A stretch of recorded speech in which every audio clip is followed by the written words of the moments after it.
काही नेते मंडळी, काही मंत्री महोदय, मी तुम्हाला सांगतो की काही तुम्हाला सांगतो त्यांच्या डोक्यामध्ये वारं गेले. फोन तर उचलतच नाही. जसे त्याच्या बाप म्हणजे आता मी म्हणून त्याच्या बापाची जहागिरी.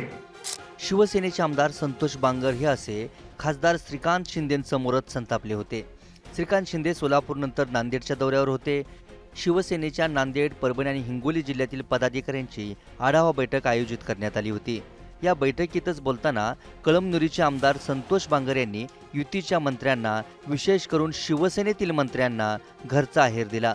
काही मंत्र्यांच्या डोक्यात हवा गेले, त्यांना घरचा रस्ता दाखवा अशी मागणीच बांगर यांनी शिंदेंकडे केली. काही नेते मंडळी, काही मंत्री महोदय, मी तुम्हाला सांगतो की काही तुम्हाला सांगतो त्यांच्या डोक्यामध्ये वारं गेले. फोन तर उचलतच नाही. जसे त्याच्या बाप म्हणजे आता मी म्हणून त्याच्या बापाची जहागिरी. हे मायबाप जनता मतदान करते, आम्ही त्याला मतदान करतो. आणि ते जर तुम्हाला सांगतो जर उठावून जर शेळ्या राखत असतील तर मला वाटते की अशा मंत्र्यांना तुम्ही घरची वाट दाखवा.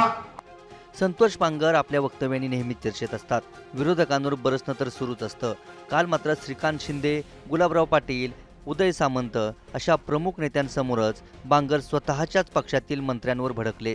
त्यामुळे एकनाथ शिंदेंच्या शिवसेनेतील नाराजी प्रकर्षाने समोर आली आहे. नांदेडहून कुंवरचंद मंडलेसह ब्युरो रिपोर्ट, मुंबई तक.